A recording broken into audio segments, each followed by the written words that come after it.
Hello friends, कैसे हैं आप सब। आई होप आप सब अच्छे होंगे और आपकी पढ़ाई अच्छे से चल रही होगी। फ्रेंड्स, आज के वीडियो में हम पढ़ने वाले हैं 27 जनवरी का क्वेश्चन पेपर, जिसमें हम ईवीएस के क्वेश्चंस को देखने वाले हैं। तो आइए क्वेश्चंस को स्टार्ट करते हैं।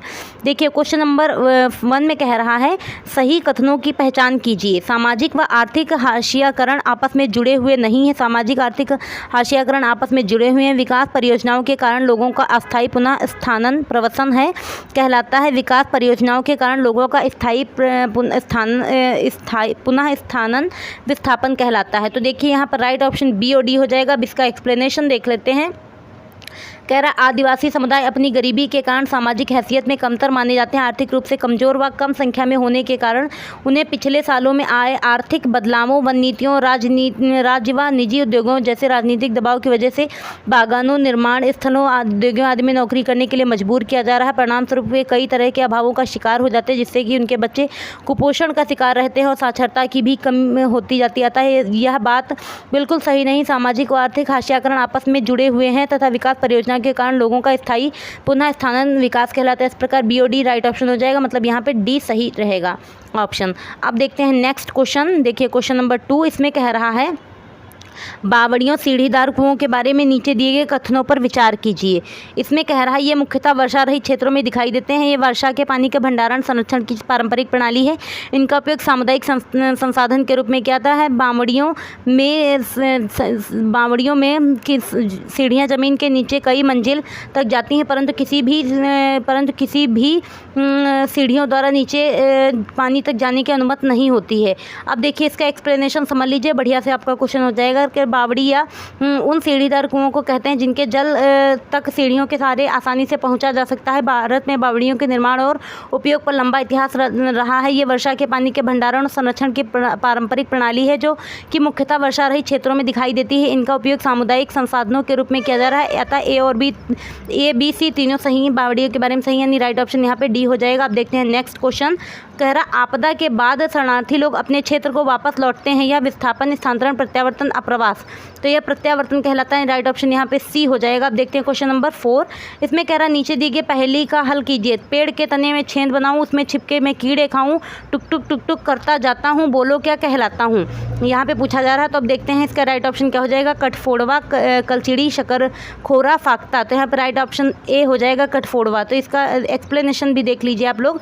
कह रहा, दी गई पहेली में दर्शाई गई विशेषताएं उस पक्षी की हैं जिसे कठफोड़वा कहते हैं। यह पक्षी पेड़ के तने में छेद बनाकर रहता है, उसमें छिपे कीड़े व चींटियों के अंडे को खाता है। उसकी चोंच काफ़ी मजबूत व नुकीली होती है, जो कि हथौड़े की तरह होती है। अतः यह अपनी चोंच के पेड़ के तने पर मारता है। इसे टुक टुक टुक टुक की आवाज़ दूर तक सुनाई देती है। अब देखते हैं क्वेश्चन नंबर 5। इसमें कह रहा है, बिहार में मधुमक्खी पालन के बारे में नीचे दिए गए कथनों पर विचार कीजिए। मधुमक्खी पालन आरंभ करने का सर्वोत्तम समय अप्रैल से जून है। प्रत्येक मधुमक्खी के छत्ते में एक रानी मक्खी होती है जो अंडे देती है। छत्ते में केवल कुछ नर मक्खियाँ होती हैं जो श्रमिक के रूप में विशेष भूमिका निभाते हैं, छत्ता भी बनाते हैं। मादा मधुमक्खियाँ फूलों के चारों ओर के रस के लिए नाचती हैं और ये फूलों के लिए रस को एकत्र करके शहद बनाती हैं। अब देखिए, यहाँ पे एक्सप्लेनेशन। बिहार में मधुमक्खी पालन के बारे में नीचे दिए गए कथन है। मधुमक्खियाँ एक छत्ते में रहती है, जिसका इस्तेमाल आमतौर पर किसी भी मधुमक्खी कॉलोनी के छत्ते का वर्णन करने के लिए किया जाता है। मधुमक्खियाँ अक्टूबर से दिसंबर तक अपने अंडे बनाती हैं। प्रत्येक मधुमक्खी कॉलोनी में 3 प्रकार की मधुमक्खियाँ होती हैं। रानी मधुमक्खी प्रत्येक मधुमक्खी के छत्ते में एक रानी मधुमक्खी होती है जो अंडे देती है। नर मधुमक्खी के छत्ते में कुछ नर मधुमक्खियाँ होती हैं जिनकी में श्रमिक के रूप में विशेष भूमिका नहीं होती है। अब देखते हैं हम नेक्स्ट ऑप्शन इसका। देखिए, नेक्स्ट में कह रहा है एक्सप्लेनेशन। कह रहा है, श्रमिक मधुमक्खियाँ छत्ते में अधिकांश मधुमक्खियाँ श्रमिक मधुमक्खियाँ होती हैं। ये छत्ता बनाती हैं तथा बच्चों की देखभाल करती हैं। श्रमिक मधुमक्खियाँ मधुरस की तलाश में फूलों के चारों ओर उड़ती हैं तथा फूलों के रस एकत्र करके शहद बनाती हैं। इस तरीके से सब यहाँ पे क्या है, प्रश्न के लिए सभी को बोनस अंक दिया गया, मतलब यहाँ पे कोई भी सही ऑप्शन नहीं रहेगा। अब देखते हैं नेक्स्ट क्वेश्चन। इसमें कह रहा, महाराष्ट्र में गन्ने के खेतों में एक गांव में मुकादम की भूमिका होती है। देखिए, तो इसमें कह रहा है, यह एक एजेंट है जो विभिन्न सिंचाई और सुविधाओं के लिए उपलब्ध कराता है। यह एक एजेंट जो परिवारों को राशन बंटवाता है। यह एक एजेंट है जो आधुनिक कृषि सुविधाओं के प्रयोग को प्रोत्साहित करता है। या वह एजेंट है जो धन उधार पर देता है और प्रत्येक परिवार द्वारा लिए गए ऋण का वितरण करता है।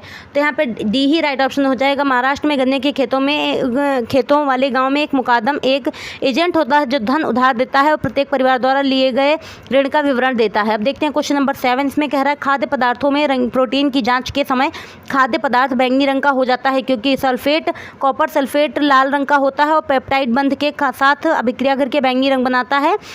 अभिकर्मक मेथिल ऑरेंज पीले रंग का होता है जिसका रंग बदलकर बैंगनी रंग आसानी से हो जाता है। खाद्य पदार्थ पेप्टाइड बंध की उपस्थित होती है, या फिर कह रहा है खाद्य पदार्थ में ओ पेप्टाइड बंध की उपस्थित होती है। तो यहाँ पर देखिए सी राइट ऑप्शन हो जाएगा। खाद्य पदार्थों में प्रोटीन की जांच के समय खाद्य पदार्थ बैंगनी रंग का हो जाता है क्योंकि खाद्य पदार्थ में पेप्टाइड बंध की उपस्थित होती है, जिसके कारण ब्यूरेट परीक्षण में पेप्टाइड श्रृंखला में नाइट्रोजन परमाणु कॉपर आयनों के साथ मिलकर बैंगनी रंग बनाते हैं।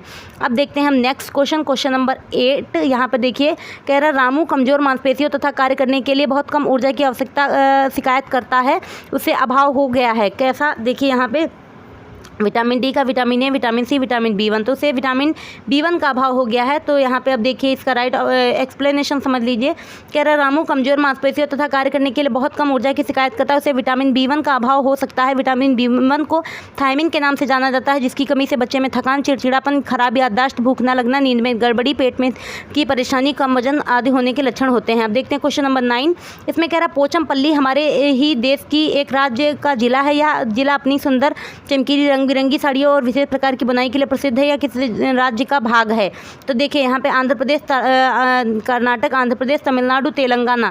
तो यहाँ पे देखिए ये तेलंगाना का एक भाग है। तो पोचमपल्ली हमारे ही देश के तेलंगाना राज्य का एक जिला है जो यह अपनी सुंदर चमकीली रंग बिरंगी साड़ियों और विशेष प्रकार की बुनाई के लिए प्रसिद्ध है। पोचमपल्ली की फैब्रिक एक ऐसी पारंपरिक बुनाई तकनीक है जिसमें रंगे धागों के ऊपर नीचे बुनकर पहाड़ जैसी आकृतियाँ बनाते हैं। अब देखते हैं क्वेश्चन नंबर 10। इसमें कह रहा है हमारे देश निम्नलिखित में से हमारे देश के पेट्रोलियम उत्पादक क्षेत्रों के युगल को पहचानिए। असम और राजस्थान, बिहार, बॉम्बे हाई, गुजरात और तमिलनाडु, पश्चिम बंगाल और बॉम्बे हाई। तो यहाँ पे राइट ऑप्शन ए हो जाएगा, असम और राजस्थान। अब देखते हैं इसका एक्सप्लेनेशन।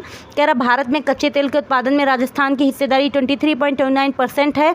इसके बाद गुजरात की 12.5% है और असम की 12.1% है। अतः प्रश्नानुसार दिए गए युगलों में असम और राजस्थान हमारे देश के पेट्रोलियम उत्पादक क्षेत्रों के युगल में शामिल हैं। यहाँ पे सरकार द्वारा जारी नवीनतम आंकड़ों के अनुसार वित्त वर्ष 2020-21 में भारत के कच्चे तेल और प्राकृतिक गैस के उत्पादन में गिरावट आई है। अब देखते हैं हम अपना नेक्स्ट क्वेश्चन आज का। देखिए नेक्स्ट क्वेश्चन नंबर 11। इसमें कह रहा है पास पड़ोस के वातावरण में बदलाव के कारण छोटी छोटी समस्याओं से पार पाने के लिए जब कोई जीव अपने शरीर में बदलाव करता है तो कहलाता है पर्यानुकूलन, अनुकूलन, अभिग्रहण या फिर समायोजन। तो यहाँ पर देखिए राइट ऑप्शन क्या हो जाएगा, ए हो जाएगा। पास पड़ोस के वातावरण में बदलाव के कारण छोटी छोटी समस्याओं से पार पाने के लिए जब कोई जीव अपने शरीर में छोटे बदलाव करता है तो यह पर्यानुकूलन कहलाता है। यह वह प्रक्रिया जिसके द्वारा जीव विभिन्न परिस्थितियों में अपने शरीर को बाह्य वातावरण को अनुकूलन बनाए रखने के लिए बाह्य वातावरण के अनुसार समायोजित हो जाता है। जैसे पहाड़ों जैसे ऊंचाई वाले स्थानों पर यात्रा करते समय मनुष्य सांस लेने में दर में वृद्धि होती है। अब देखते हैं क्वेश्चन नंबर 12। इसमें कह रहा है निम्नलिखित में से कौन सा समुद्री लहरों से होने वाला अपर्दन या विक्षेपण नहीं है। मेहराब, खड़ी चट्टान, ढेर, लोएस यानी पवनोड़ मृतिका। तो यहाँ पे यही हो जाएगा लोएस यानी राइट ऑप्शन डी हो जाएगा। अब देखते हैं इसका एक्सप्लेनेशन। कह रहा है समुद्री लहरों से होने वाले अपर्दन निक्षेपण भू आकृतियाँ तटीय मेहराब, स्टैक्स, ढेर, ब्लो होल्स, समुद्री गुफा, खड़ी चट्टान, स्पाउटिंग होर्न्स। अतः लोएस समुद्री लहरों से होने वाले अपर्दन एवं निक्षेपण नहीं है क्योंकि यह पवन द्वारा उड़ाई गई धूलों के निक्षेप से निर्मित जमाव को लोएस कहते हैं। अब देखते हैं क्वेश्चन नंबर 13। इसमें कह रहे हैं वायुमंडल के इस परत में उल्कापिंड पाए जाते हैं। वायुमंडल, बाह्य वायुमंडल, मध्यमंडल, समताप मंडल, बहिर्मंडल। तो राइट ऑप्शन यहाँ पर बी हो जाएगा, मध्यमंडल। अब देखते हैं हम इसका एक्सप्लेनेशन। कह रहा है मध्यमंडल वायुमंडल की तीसरी परत है जो समताप मंडल के ऊपर स्थित, इसकी ऊंचाई 80 किलोमीटर तक है। अंतरिक्ष से आने वाले उल्कापिंड इसी परत में वायु के घर्षण के कारण जल जाते हैं। हमारा वायुमंडल 5 परतों में विभाजित है जो पृथ्वी की सतह से आरंभ होती है। क्षोभ मंडल, समताप मंडल, मध्यमंडल, बाह्य मंडल, बहिर्मंडल। अब देखते हैं क्वेश्चन नंबर क्वेश्चन नंबर 14। इसमें कह रहा है यदि चंद्रमा का परिक्रमा पथ घटना शुरू हो जाए तो क्या होगा। अब देखते हैं इसका हम ऑप्शन और एक्सप्लेनेशन। कह रहा है चंद्रमा एक बहुत गुरुत्वीय बल का प्रयोग में लाएगा, वृहत गुरुत्वीय बल का प्रयोग में लाएगा। निम्न ज्वार भाटा उच्च बन जाएगा और उच्च ज्वार भाटा निम्न बन जाएगा। यह एक निम्न ज्वारीय उभार पैदा करेगा, निम्न ज्वार भाटे पैदा होंगे। तो यहाँ पे एक्सप्लेनेशन देखिए।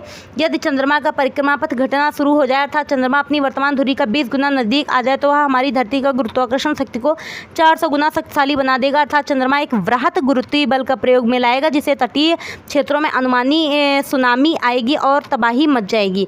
अब देखते हैं क्वेश्चन नंबर 15। आज का लास्ट क्वेश्चन कह रहा है लद्दाख में स्थित पृथ्वी की सबसे ठंडी बसी जगह का नाम है द्रास, कारगिल, गांगरी, काराकोरम। तो द्रास उस जगह का नाम है। अब देखते हैं इसका एक्सप्लेनेशन। कह रहा है लद्दाख में स्थित पृथ्वी की सबसे ठंडी बसी हुई आबाद जगह का नाम द्रास है। समुद्र तल से 3280 मीटर की ऊंचाई पर स्थित इसे लद्दाख का प्रवेश द्वार भी कहते हैं। अधिक ऊंचाई के कारण यहाँ की जलवायु अत्यधिक शीतल एवं शुष्क होती है। लद्दाख को खापचान भी कहते हैं, जिसका अर्थ होता है हिमभूमि। इस तरीके से फ्रेंड्स आज के वीडियो में हमने 15 क्वेश्चंस को कंप्लीट कर लिया है और सभी क्वेश्चंस को आप खूब अच्छे से पढ़िएगा, आपके लिए बहुत ज़्यादा हेल्पफुल होंगे। तो फ्रेंड्स अगर आपको हमारी वीडियो अच्छी लग रही है, आपके लिए हेल्पफुल है, तो प्लीज़ हमारे चैनल पर नए हैं तो चैनल को सब्सक्राइब कर लीजिएगा, लाइक शेयर एंड कॉमेंट कीजिएगा। Thank you.